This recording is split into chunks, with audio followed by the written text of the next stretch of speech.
este punto: vuélveme el gozo de tu salvación. David no perdió su salvación, pero sí perdió el gozo de su salvación, y quiso que ese gozo le sea restaurado.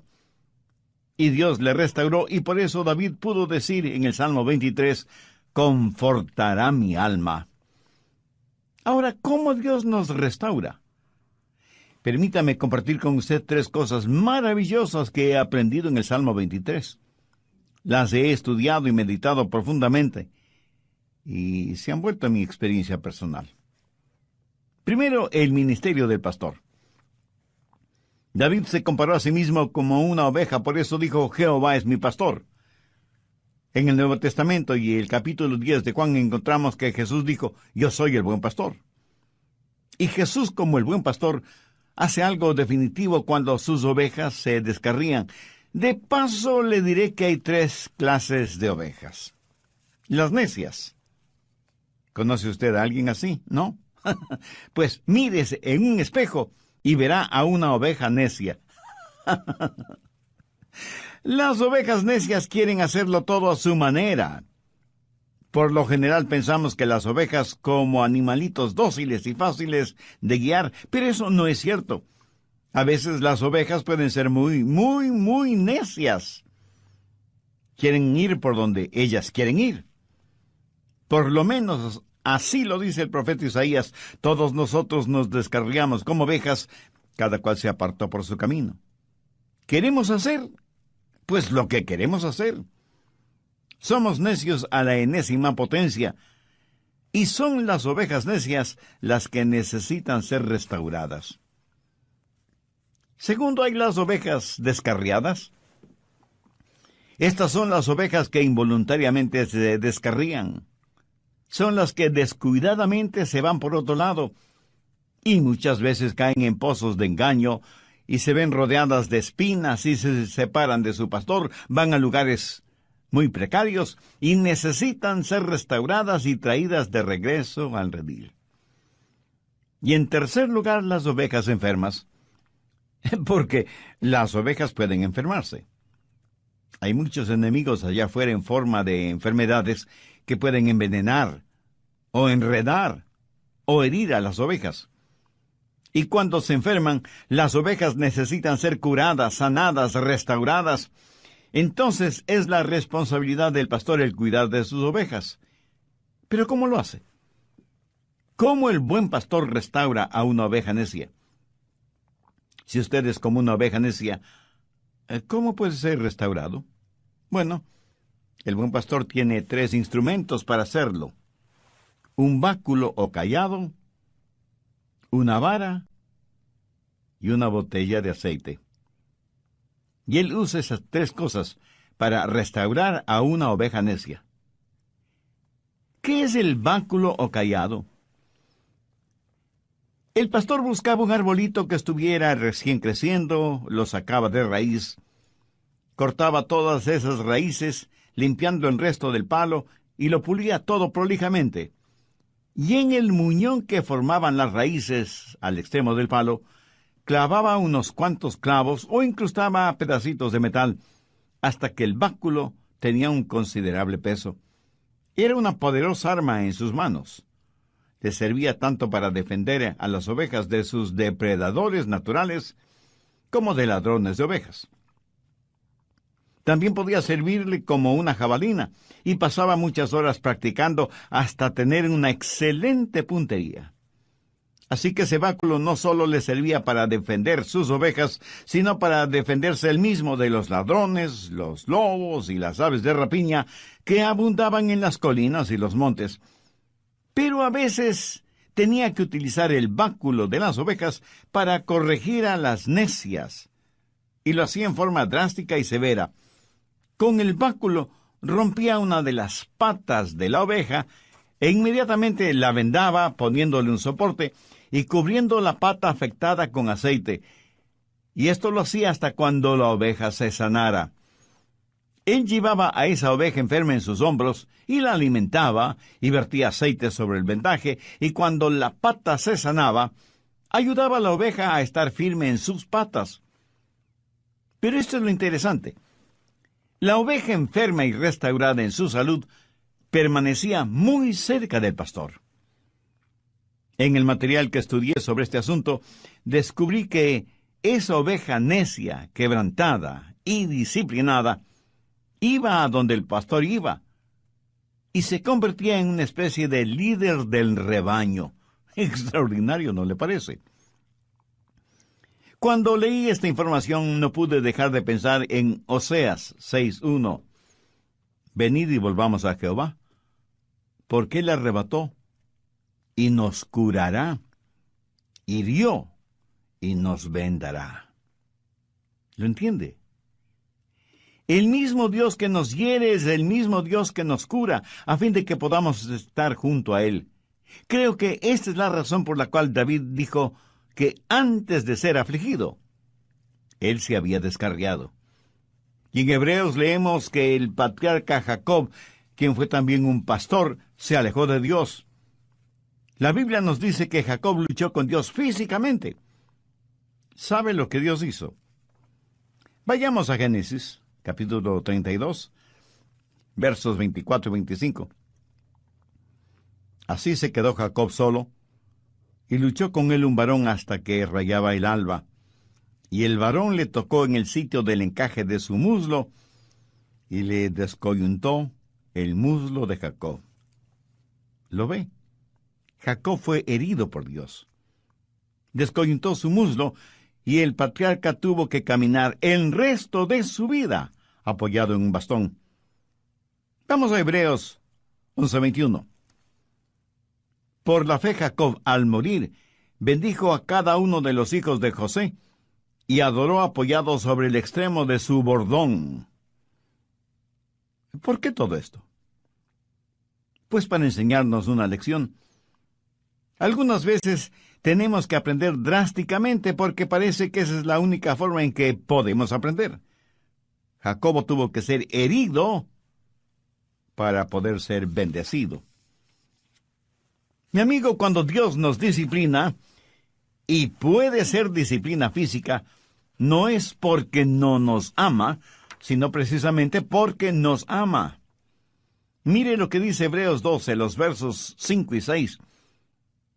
Y habéis ya olvidado la exhortación que como a hijos se os dirige, diciendo, Hijo mío, no menosprecies la disciplina del Señor, ni desmayes cuando seas reprendido por Él, porque el Señor al que ama disciplina y azota a todo el que recibe por hijo.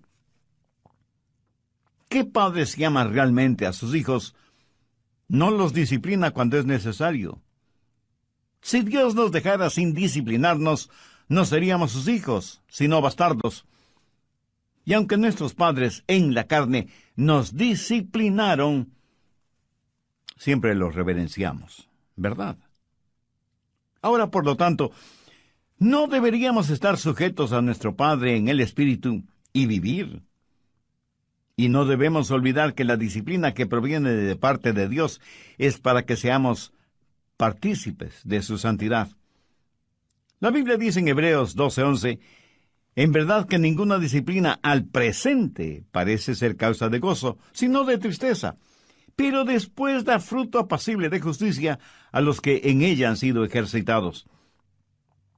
Ahora, cuando esta disciplina le llega a usted, hay 3 cosas que usted puede hacer de acuerdo a lo que dice Hebreos 12:5.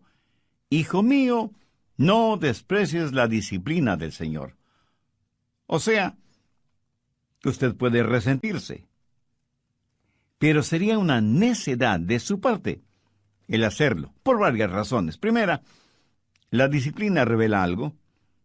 Esa clase de disciplina revela que usted es un hijo o una hija de Dios. O sea que revela una relación filial. Mire el verso 6, porque el Señor al que ama disciplina y azota a todo el que recibe por hijo. Permítame repetir lo que ya dije hace algunos minutos. Es porque Dios le ama que le disciplina. No es que el pastor no amara a su oveja el motivo para quebrarle la pata, sino precisamente todo lo contrario. Eso es un severo caso de disciplina.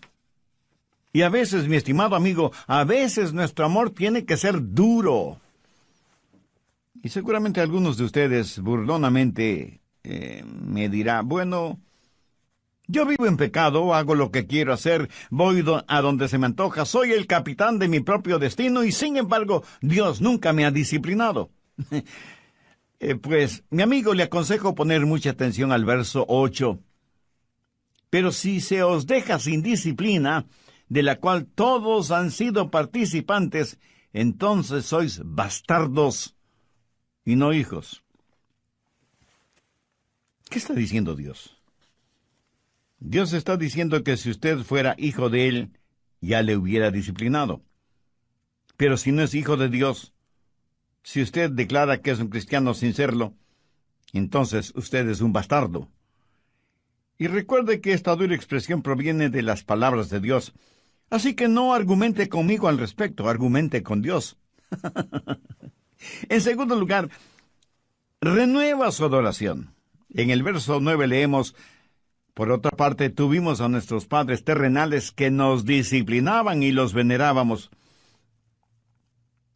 ¿Sabe que hombres maduros no tienen ningún problema contando cómo sus padres les disciplinaban?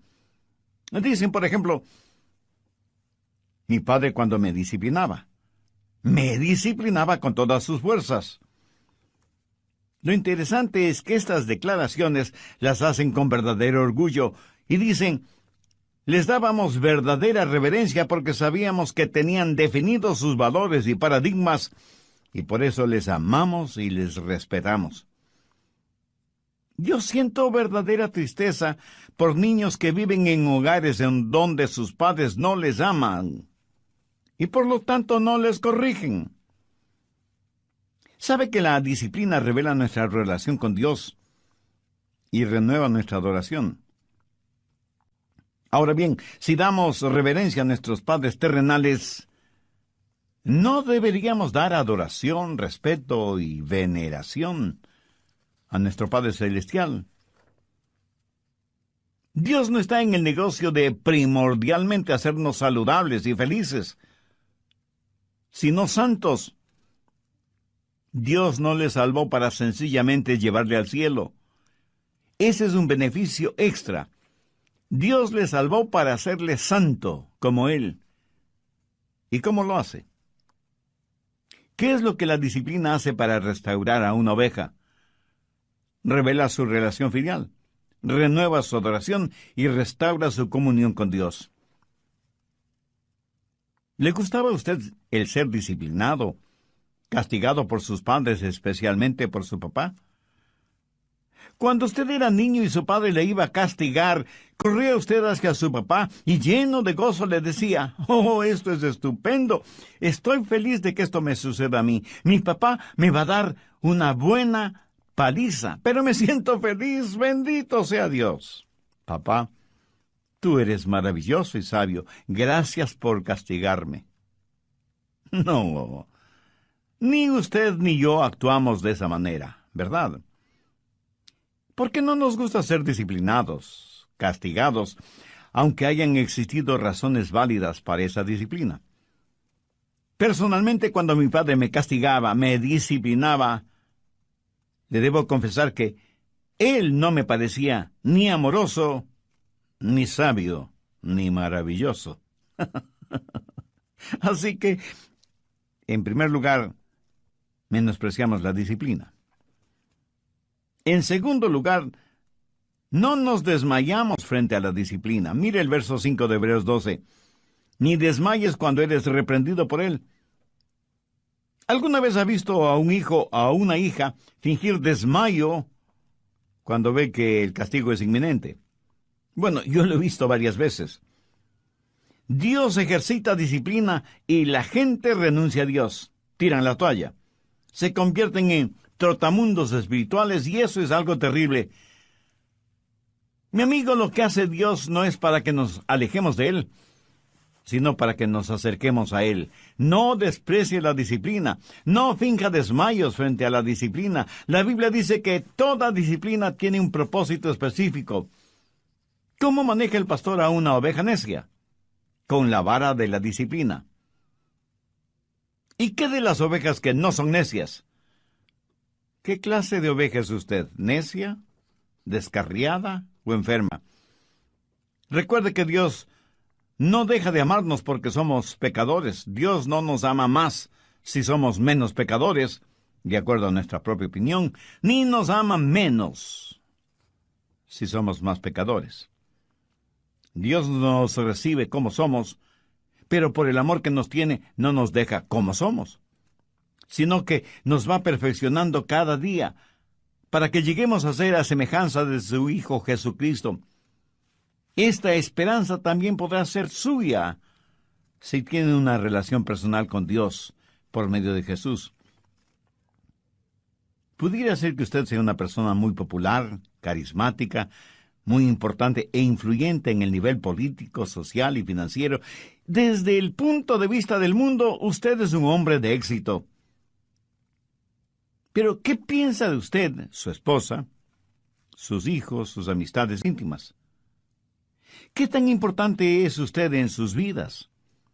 El hecho de ser tan importante pudiera ser que le abra todas las puertas materiales, sociales y políticas, pero jamás le abrirán las puertas del cielo. Dios no le ama porque usted es importante. Usted es importante porque Dios le ama. ¿Lo entiende?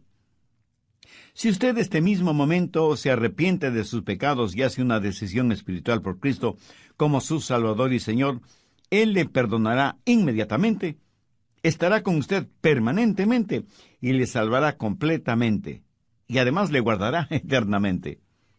Recuerde que la decisión que usted haga o no haga este momento tendrá repercusiones eternas. Piensa en lo siguiente. Si usted dice que no va a tomar ninguna decisión ahora, pues ya tomó una decisión en contra de Cristo. El evangelista Dr. Lucas cita unas inquietantes palabras de Cristo, quien dijo: «El que no es conmigo, contra mí es, y el que conmigo no recoge». ¿Qué tal si pasáramos de ser una víctima a ser una persona fuerte en el Señor? Vamos a presentarles hoy la segunda parte de un mensaje titulado «Cómo estar bien y permanecer bien con Dios». Aquí está con nosotros ya el Dr. Adrián Rogers, en la voz del pastor Lenin de Llanón. David en el Salmo 40, verso 2 dice: «Y me hizo sacar del pozo de la desesperación, del lodo cenagoso. Puso mis pies sobre peña y enderezó mis pasos». David habla de lo mismo al compararse con una oveja que ha sido disciplinada, guiada, rescatada y protegida por el pastor. Algunas veces una mamá oveja, por estar pastando por aquí, por allá y más allá, se olvidaba de su pequeño corderito. El pastor observaba lo que estaba sucediendo y con el cayado guiaba a la mamá oveja a donde estaba su corderito. Eso es lo que necesitan hacer los pastores en nuestros días, a fin de que ovejas y corderitos estén juntos, permanezcan juntos y se desarrollen juntos. Porque el diablo está tratando por todos los medios de destruir los hogares, de destruir las familias, de romper la unidad del cuerpo de Cristo que es la iglesia. ¿Cuándo sucede eso? Cuando caemos, cuando somos débiles espiritualmente, cuando nos apartamos de Dios y nos contaminamos con el pecado. Pero gracias a Dios que Él tiene una vara y un cayado, no solo para disciplinarnos, guiarnos, rescatarnos y defendernos, sino también para mantenernos junto a Él. Pero aún hay algo más. Todos somos ovejas enfermas. Verá, cada noche el pastor traía las ovejas al redil. Recuerde que Jesús es la puerta de las ovejas. Dentro del redil las ovejas estaban seguras, pero en la puerta estaba el pastor bloqueando el mismo hueco que servía como puerta del redil. De esa forma nadie podía entrar o salir del redil sin que el pastor lo supiera. Y cada noche él las contaba y las llamaba por su nombre. Y no solo que las contaba y las llamaba por su nombre, sino que además las acariciaba, Ponía sus manos sobre sus ovejas y hundiendo sus dedos en la lana y mirando atentamente, buscaba por si su oveja tenía alguna herida o por si algún insecto se había adherido a la piel de la oveja. Y cuando encontraba alguna herida o alguna laceración en la piel de la oveja, usaba el aceite para curarla, especialmente los cortes en la cabeza o en las fosas nasales. Literalmente, ungía la cabeza de la oveja con aceite. Ese aceite estaba mezclado con sulfuro y brea y servía también como insecticida para alejar a las moscas que pululaban alrededor de la nariz de la oveja. Gracias a Dios que el aceite, que representa al Espíritu Santo que nos protege de moscas diabólicas y que nos consuela cuando estamos lacerados y doloridos o cuando estamos heridos espiritualmente. Nuestro buen pastor nos conoce, y nos conoce por nombre, y nos restaura, y nos sana, y nos cuida, para que siempre estemos junto a Él. El buen pastor David tuvo todas esas cosas en mente cuando dijo, confortará mi alma. David fue necio, y tuvo que ser quebrantado. Se desvió del camino y tuvo que ser traído de regreso. Y aunque estuvo herido de gravedad, Dios le sanó. Le agradece a Dios usted cuando le disciplina, cuando le corrige. Y pienso en mi propia vida. Y sé que estoy vivo porque mi buen pastor usó conmigo su vara, su cayado y su botella de aceite. ¿Puede usted decir lo mismo? ¿Puede recordar las veces en que Dios usó su vara y su cayado en usted? Yo sí me acuerdo. Pero Él no solo ha usado su vara y su cayado en mí, sino también su aceite curador, sanador, renovador. Yo doy gracias a Dios por su Hijo, mi buen pastor, el que conforta mi alma. En tercer lugar tenemos la maestría del pastor. El buen pastor no solo que restaura nuestra alma y nos guía por sendas de justicia, pero para restaurarnos Él tiene que tener dominio sobre nosotros. Y cuando tiene dominio sobre nosotros nos guiará, será nuestro maestro, nuestro mentor. ¿Sabe cuál es el triste problema para muchos seres humanos? Que están más interesados en ser restaurados físicamente que en ser sanados espiritualmente. Si es que usted no camina desde la restauración hasta la justificación, usted estará de regreso a los mismos viejos problemas. Muchos quieren caminar rectamente, pero no en el camino de la obediencia a Dios. Recuerde que a quien mucho se le ha perdonado, mucho debe amar. Debemos ser como la oveja con la pata quebrada que quiere estar junto a Jesús, porque Él es su maestro que quiere guiarle para que usted nunca se desvíe. Así que, ¿cuándo aprenderemos? ¿Cuántas veces más resbalaremos y caeremos antes de aprender a estar junto al buen pastor? Recuerde las palabras que Jesús mismo dijo. Él es el buen pastor. Y sus ovejas conocen su voz y le siguen. Ahora escúcheme. 3 cosas son necesarias para seguir al buen pastor. Primero, tiene que estar obsesionado con el pastor. O sea, usted debe amar apasionadamente a Jesús. Su amor por Él debe estar por encima del amor que pueda tener por cualquier otra persona o cualquier otra cosa. Segundo, tiene que observar detenidamente al pastor. Como ya lo he mencionado antes, las ovejas tienen una muy pobre vista. Para todo propósito práctico, el pastor es quien tiene buena vista, como para compensar la mala vista de sus ovejas. Tercero, usted tiene que obedecer al pastor. Usted no puede obedecer a nadie cuya voz desconoce. ¿Cómo puede escuchar la voz de su pastor? Únicamente teniendo su tiempo de quietud, debería estar en pastos delicados, meditando en su palabra. O sea, rumiando su palabra. Esa es la forma. El pastor le guiará. Usted escuchará su voz en el mundo. Jesús manifestó que sus palabras eran espíritu y vida, y que Él había venido para que podamos tener vida y vida en abundancia. Su pastor le guiará por sendas de justicia por amor de su nombre. Esa es la maestría del pastor. ¿Sabe qué es lo malo con muchos de nosotros? Que tratamos de no tener problemas en vez de buscar la justicia. Todo es tan negativo. Tuve un amigo, Mike Glenn, quien era jugador profesional del fútbol americano. Jugó por la Universidad de Auburn y luego profesionalmente jugó para los Delfines de Miami. Cuando él se graduó en Auburn, su entrenador le preguntó: Mike, ¿me ayudarías a reclutar a algunos candidatos? Mike le dijo que sí. Y a su vez le preguntó: entrenador, ¿qué clase de prospectos estamos buscando? Y el entrenador le dijo: hay jugadores que cuando son derribados en el campo de juego se quedan tendidos en el suelo.